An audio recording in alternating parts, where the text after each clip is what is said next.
Resonance: A Plague Tale Legacy takes no time getting into the good stuff. The back half of the preview demo had us running and jumping up a collapsing Cretan ruin, hurling this story's new protagonist, Sophia, from one crumbling ancient pipe to the next, while a monster best left unspoiled hunted us through the dark below. A half hour earlier, we were fighting armed mercenaries in the sun, planting well-placed daggers into swaths of foes. What were they even talking about? While solving intricate puzzles and following a treasure map to find the next clue. This is the essence of Asobo Studios' third trip into its plague-soaked world, and the preview build ran us through 2 nail-biting hours across 2 gorgeous chapters ahead of its upcoming August launch.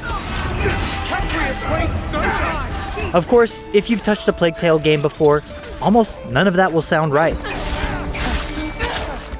Where Amicia spends 2 games hiding in the grass, smuggler Sophia is far more athletic and trained for danger, and it plays less like a full-blown stealth puzzler than like Assassin's Creed crossed with Tomb Raider.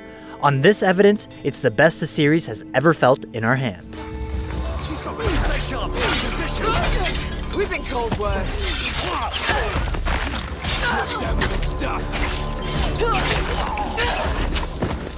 Story and action share the center stage in this iteration of A Plague Tale. So let's start with the action.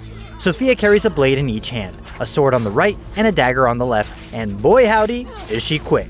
After 2 games of creeping around as Amicia, it's almost disorienting to control a Plague Tale lead who actively wants to be seen this badly, though there is plenty of stealth. These curs are getting sneaky. You launch basic attacks with X, hold X to charge a critical strike that pulls the dagger for a stabbing finisher, kick with Y to break the enemy's guard, and dodge with B. Tap the left bumper to parry, which eventually stuns enemies if you do it enough times in sequence, and hold it to block. It's a little disappointing she doesn't have much more ranged versatility than that, but you do get a cool gadget. Tapping the left trigger fires a grappling hook that drags an enemy in and leaves them off balance, open to a one-hit critical.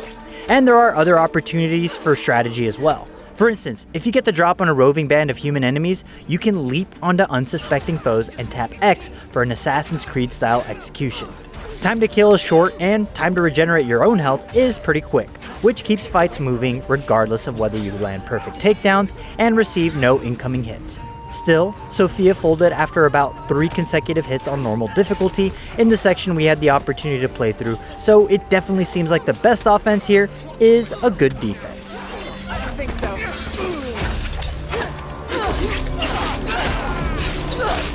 Bigger swings are telegraphed with color-coded warnings, typical in modern action games, so a clean parry is always about reading the tell, not guessing.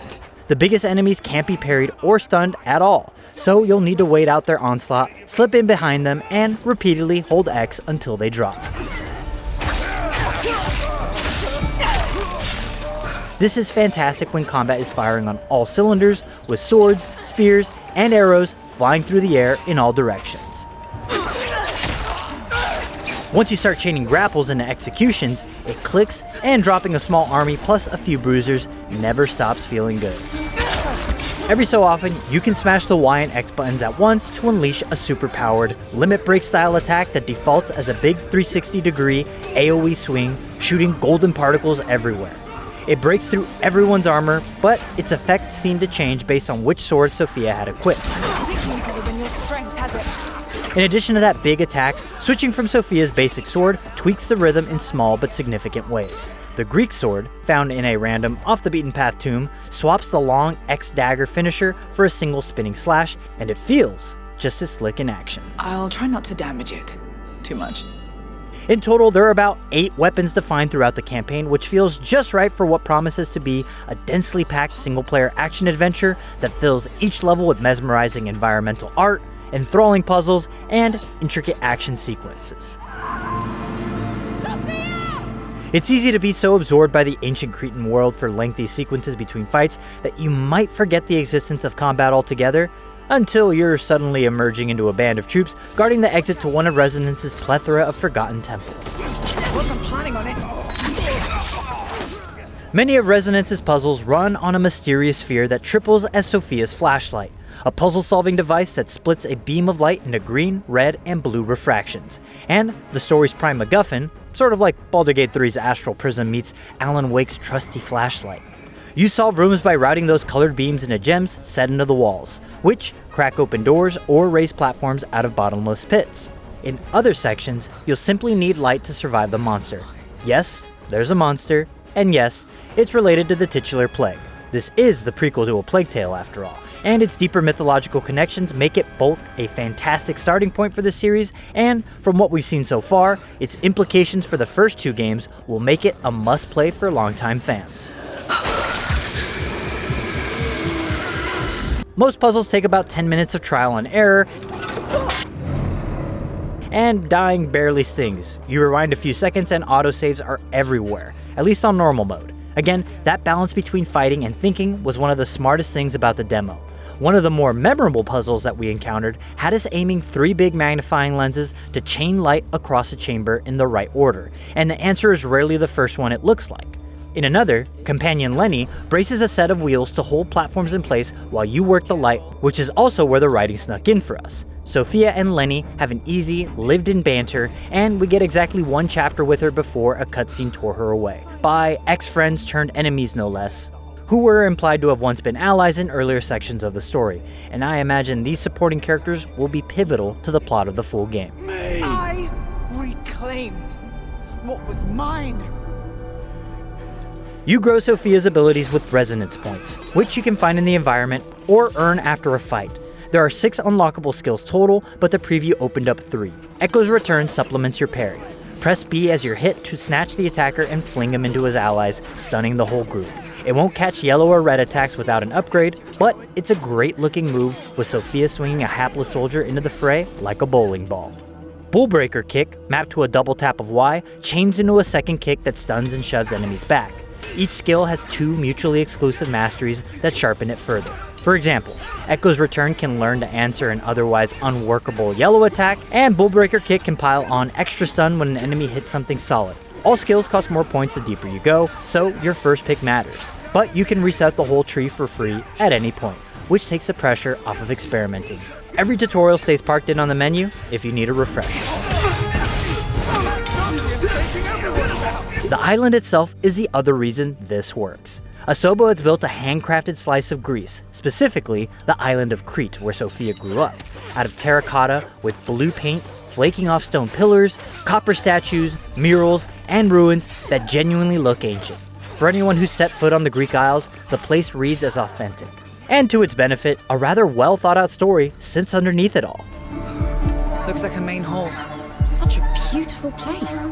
It's a shame it's in ruins. Maybe it always was. The fresco showed a destroyed city. Resonance takes place between 1333 and 1334, 15 years before Plague Tale Innocence, and it keeps cutting back to antiquity, where you play as Theseus among the icons of Greek myth, and what happens in the past bends the present. Sophia seems to carry a sixth sense for this history, and the demo hints, without spelling it out, that Theseus may be her ancestor.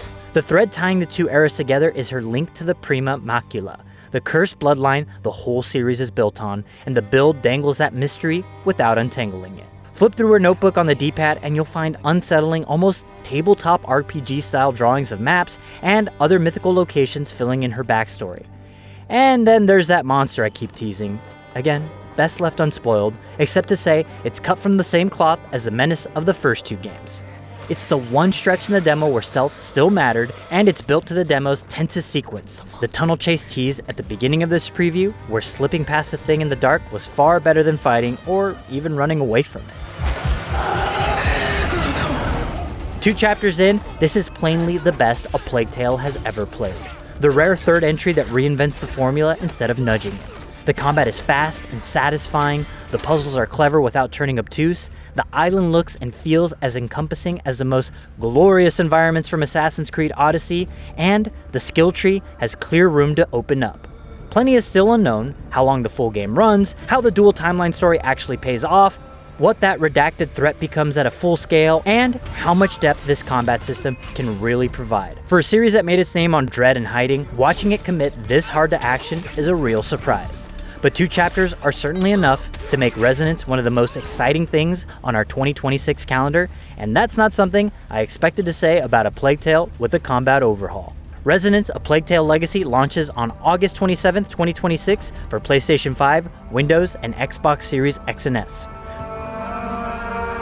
at this place. And look who's waiting for us. Let's move. For more previews of the biggest upcoming games, don't miss our recent hands-on looks at Tomb Raider, Legacy of Atlantis, and Blood Message. And for everything else in the world of gaming, stick with IGN.